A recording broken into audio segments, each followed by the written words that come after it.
Hello again, everyone, and welcome to another edition of Around the Diocese. This is a program that shares the many ministries and programs available to everyone in Middle Tennessee, from local parishes, the Diocese of Nashville, as well as international programs from the Catholic Church. My name's Ron Flietz, and I'm blessed to be your host. Today, we welcome Deacon Marty Deschenes of St. Henry Parish. Marty has been with the Cursillo movement in our diocese for years and has made Cursillo so real for thousands of us over all those years. Marty, welcome. Thank you. I'm glad to be here, and thanks for having me. We're delighted to have you. You are such a... If you've not met Marty, you have to realize the fact this man is just full of excitement, and he really makes the Cursillo movement pop out to all of us and such. And today we are going to talk about the Cursillo movement, where it started, how it's doing, what all it's doing here in Tennessee, and literally how you can get involved too. Because if you haven't been through Cursillo, you really, really need to pray about that and plan to attend one in the future. So, Marty, give us a little bit of history.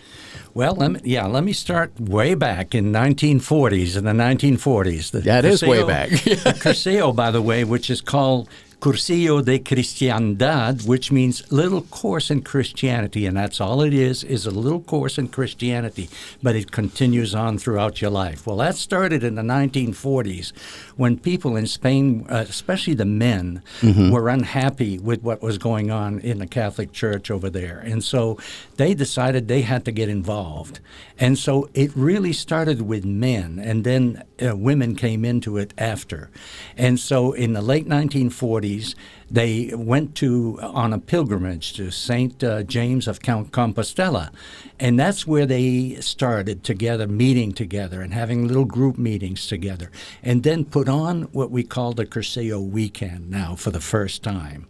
And it grew from there to all the countries in the world, actually, and it came to the United States in 1957 in Waco, Texas. It was brought here by two soldiers who had been in Spain, two American soldiers that were in Spain, and they brought it here. And it started in Waco, Texas, and I think the first one was a Spanish Cursillo. Okay. And then it grew with that and to English Cursillos, and now we have Vietnamese Cursillos over here, and we have several languages also, and all over the world. And now in Nashville or in Tennessee, because at the time in Tennessee it was one diocese in Tennessee. The whole Memphis and Knoxville were with Nashville as the diocese. And so the first one was in Memphis in 1964. Okay. In 1967, someone talked about Cursillo in Nashville to Father Giacosa. It was actually Mike Figlio, Oh, okay. And Father Giacosa said, we're not interested in that. I'm not sure about that, And then all of a sudden, they kept insisting. So Father Giacosa, okay, let's go to Memphis and get in on their Cursillo weekend, do the Cursillo weekend there. So they got 5 men from St. Henry, 1 man from Cathedral, and they all went down to Memphis to make the first Cursillo. That was in October. Okay. They were so excited, they invited the team that put on the Cursillo in Memphis to come to Nashville the next month. And they got the first men's Cursillo the next month. The next month? So they used the same team then from Memphis? Yes, the same team. Okay. And there were men from several parishes in Nashville that made Cursillo. That was the first one in Nashville. That was number 14 in the diocese. But that was the first one in Nashville. And that's where we start counting them for us in Nashville, number 14 on. And in the meantime, a few of them were done in Knoxville and a few in Chattanooga also. But most of them were done in Nashville after that. And when the dioceses came together, were separated, 3 dioceses, 2 at first, and then 3. Right. Well, then Nashville has its own Cursillo. Okay, so like for instance, number 14 is where all of them started here in Nashville. Right. Okay, because I know like I went to number 77. Yeah. And that was in 2000, and we're talking in what, 68? 68. Now we're in. I think it's 114 or something like that for Oh, the that's men's. fantastic. Now that's just the men's. Mm-hmm. There's the women's also, and the women's are up to 97, I think now. Wow, they're catching up. Oh yeah. At first, it was the men that made Cursillo mostly. They wanted the men to change their life, because we needed more than the women. Right. Yeah, a lot to be said about that. Yeah, and then the women came, and for a long time, the women couldn't make it unless the men made it. Their husbands made it, Right. So that changed after a while, about maybe 20 years ago. So Okay. Yeah. So now women can make it even if the man doesn't make it or anything like that. But Ron, you said it has changed so many lives, It changed my life. Can I tell you a little bit how Absolutely. I get involved? Please do. Okay. I think it was 1970. There's a guy from a professor from TSU where I was teaching also, John Millett, Okay. who, by the way, became a deacon later, and I followed in his footsteps. Oh, that's but cool. He had made Cursillo, and he would come to me every day and say, Marty, you've got to make this Cursillo thing. You'll see it will change your life. And he would stop every day for 4 years. Wow. I resisted for 4 years, I wasn't ready. The Lord gets you to do that when you're ready. 4 years later, I made Cursillo, and I had to dump a lot of stuff out of my life. I just felt so, and I was angry at first. I was listening to the talks, and I said, no, I don't want to change, and all that, the talks. Now, this is on your weekend? Yeah, on my weekend. Okay. I was angry at the speakers that were talking, telling their life story, and telling me what I should do, how I should change my life. And then on Saturday afternoon, I just broke down, and I started crying. And I went to confession that evening, and I hadn't been to confession for about 10 years, And it was like something lifted off my shoulders, changed my whole life. Here I am, many, many years later, still involved in Cursillo and going strong with it, too. So. Well, you're such an anchor of the Cursillo program. Sharing with you all, my wife and I had the pleasure of going to Cursillo in 2000, right after we moved to Nashville, because good friends of ours from several parishes before said, on our farewell party, they said, you got to go to Cursillo. Just find a parish that's going to have Cursillo. And it was a couple years later when we landed here in Middle Tennessee at St. Stephen's, and son of a gun, we went to Cursillo, and it changed our lives. Yeah. And it is just an immeasurable, beautiful journey to go through it. Can you share a little bit about the weekend? Yes. One of the things that happened in the past is people didn't talk to other people very much about the weekend itself. And it was like secretive, Right. And that hurt the Cursillo movement in a sense, because a lot of people didn't want to come because of that, But now we share the details of the weekend as much as we can, except we don't divulge the stories that are told there by the people. It's very, you got to be careful about exactly. that. So, but the weekend itself starts on Thursday evening and ends on Sunday evening. And you stay overnight. You have a sponsor normally, and yet the sponsor brings you there and leaves you there without a car. Right. Yeah, I do remember that. And you sleep in quarters that are with other people. Not right now. It's like 4 people in the same room or something, but it's kind of safe, and everything. So, and then every day you have 5 talks. 3 by lay people and 2 by clergy. And you also have meditations in the morning. You have Mass and communion. And most of all, you have confessions 2 nights in a row if you want to go to confession. And I tell you, Ron, you know that too probably. Those confessions are powerful, you know. Oh, absolutely. I hear the guys, as a spiritual advisor, I hear guys come to me and tell me, crying sometimes, how that confession changed also their life, you know. And then we keep on after going to confession and everything. But the talks are given, they're a little long sometimes, but they're good, you know, half an hour sometimes.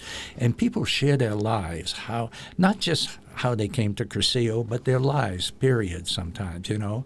And some of it is theory, and some of them is actual. Practical stuff, you know, so. Yeah, I know in regards to confession, I am a convert. And converted, I guess, when I was 28 or 29 years old to the Catholic faith, and it was the best thing I ever did in my life. Yeah. But I fought confession for years, and you know, occasionally still do. But there on my Cursillo weekend, it was very profound, you know, and it was the first time I felt that I wanted to go.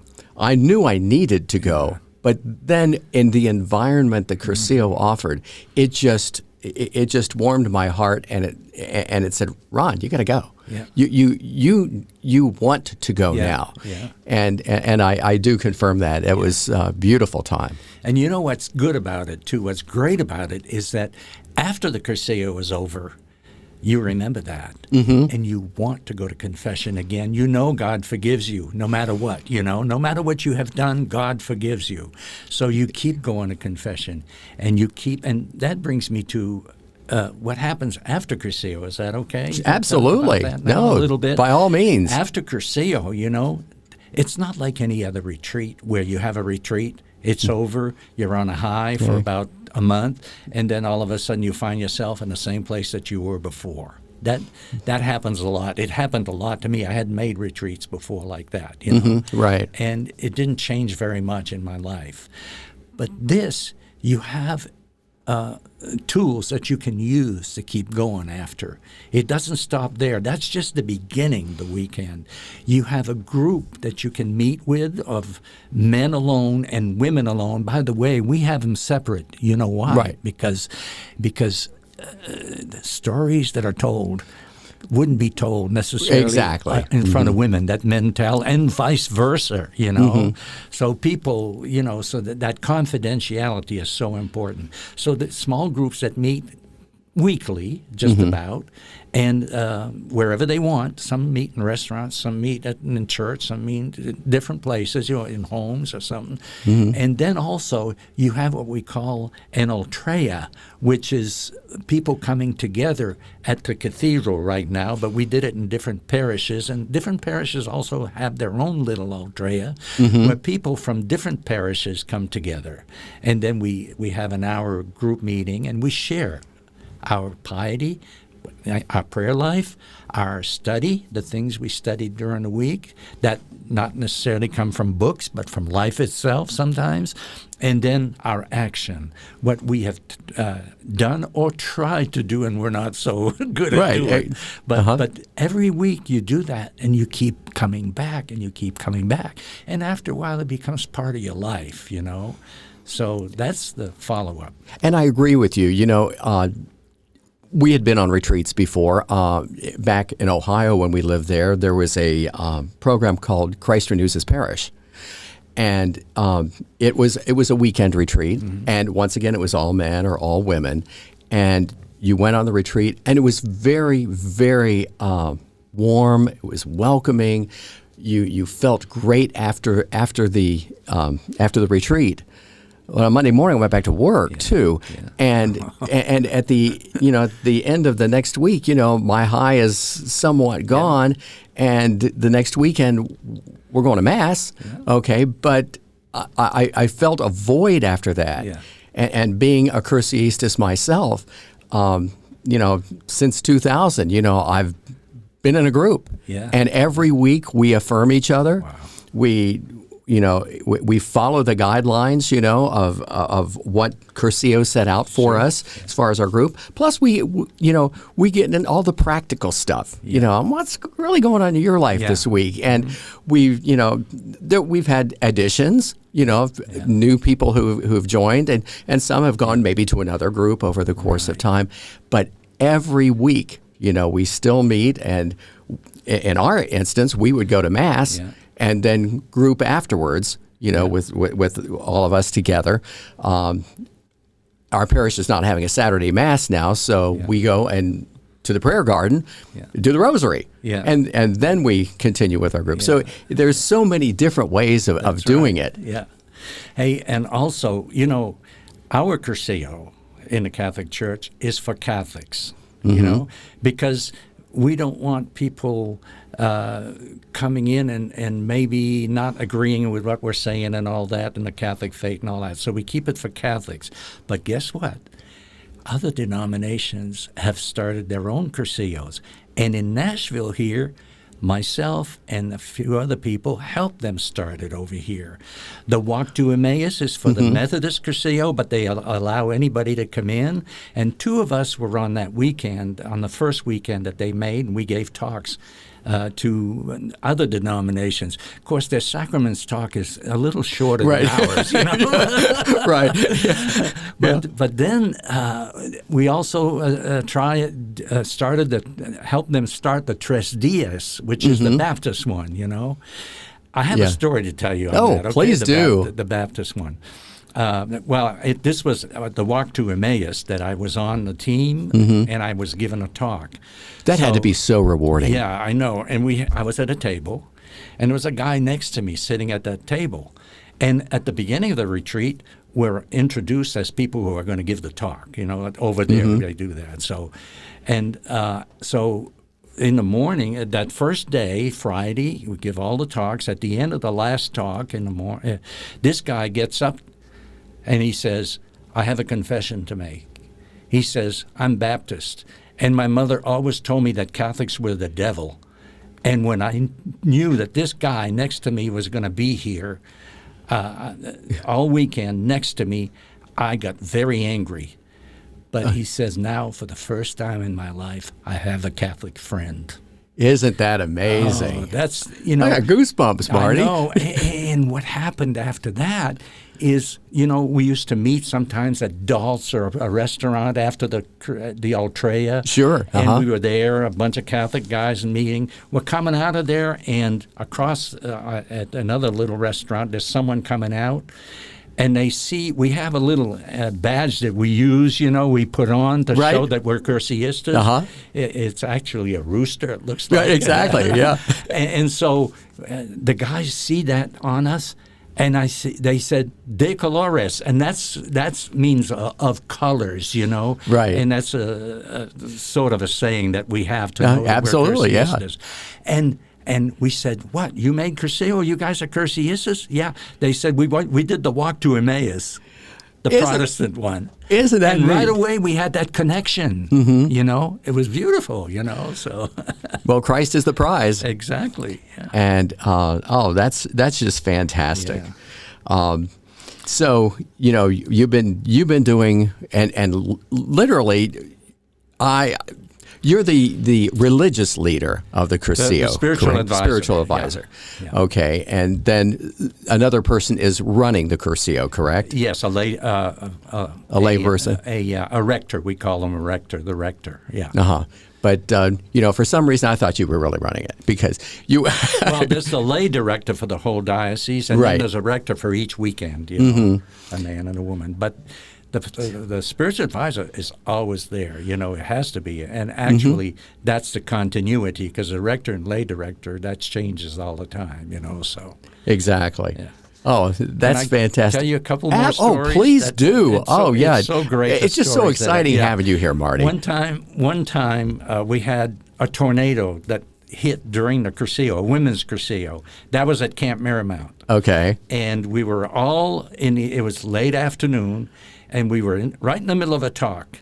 And someone comes in and says, there's a tornado coming. We have to go down in the cellar, in the basement. So I said, come on, ladies, we all go down, and we go down there. And the ladies are afraid. They're crying down there. I says, okay, let's say a rosary. We started the rosary. Everybody calmed down.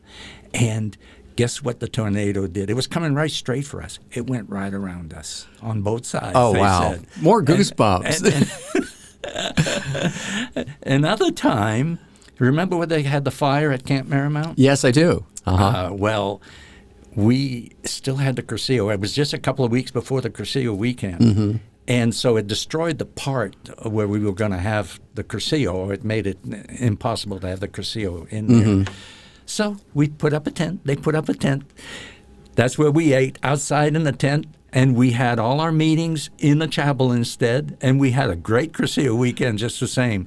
The only problem is when we were in the tent eating, a big storm hit, rain coming down, and everything was going everything's flapping. all over the place. But we still continue having the weekend. Everybody remembers that weekend. It was a great weekend, Yeah, the Lord just made it a little bit more rememberable. Exactly. Oh, that's fantastic. Another story, okay? Sure. There's a lady that made the weekend. This used to be, we made the weekends at Mary Queen of Angels and St. Henry. St. Henry was the first weekend, by the way, in the school. And at first we were in schools. I made mine in Holy Name in a classroom. We had beds next to each other. And that's what it was, But anyway, I know there was some down at the cathedral, too, weren't there? Yeah. Cathedral, we used to have to bring our mattresses in at Cathedral and put them on the floor, and everything. Mattresses in and set up for everything. So, but this one I was telling, the story is at the cathedral, because we were on the third floor. So there was a lady that was really having problems, So I saw her. She was sitting in on the fire escape outside, on the third floor, outside the third floor. So I went to sat down with her. And it was 2:00 in the morning. She was tired. I was tired, and she was just crying. And she started talking to me, and I didn't hear a word she said. All I'd say is and all that. And I don't remember. I didn't remember. I was too tired. Right.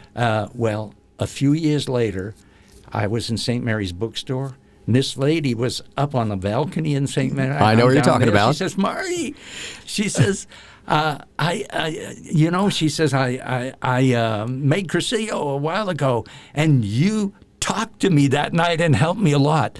I didn't talk to her at all. I just listened to her. And there I understood the power of listening to people, just listening. That's all they want, And that's what I try to tell people in Cursillo all the time. Listen, just listen. You can't solve problems. You can't fix things, but you sure can help by just listening to people, so... Yeah, what a story that is, too, Marty. And I could tell you, I have stories, so many that people's lives has changed. Now, my life hasn't changed physically, but what has changed is my attitude toward life, my awareness. I know that now God is right here all the time. It's my decision to reach out to him or not to, but I know he's there. And that's so great to know, to be aware. Absolutely. I remember one of the most important things towards the end of the Cursillo that I was on, I'm sure it's for everybody, you hand people a cross, and Christ is counting on you. Here it is. Yep. A crucifix that I keep with me all the time, and that I give to people, by the way, that lost theirs, and then I get some more, But it's a crucifix. By the way, you probably heard me tell that story. My Cursillo crucifix is in my dad's pocket in his casket. Really? Yeah, I just put. I did there. not hear that. Yeah, no, maybe you didn't. Yeah, so my original crucifix, is there. So. Oh my gosh! Now, Marty, are they still having Cursillos twice a year? I know it's been challenging because of the pandemic. Yeah, right now we're on a hold. We're on a hold, and we're not sure yet for the fall. I'm pretty sure we'll have it in spring. But the other thing is the Spanish Cursillo. We didn't talk about that, but we started the Spanish Cursillo here also. And Great. I was not aware of that. They already had 8 men's and 8 women's. By the way, I forgot to say this. There are at least 6,000 people who made Cursillo in Nashville. At least I believe 6,000. it.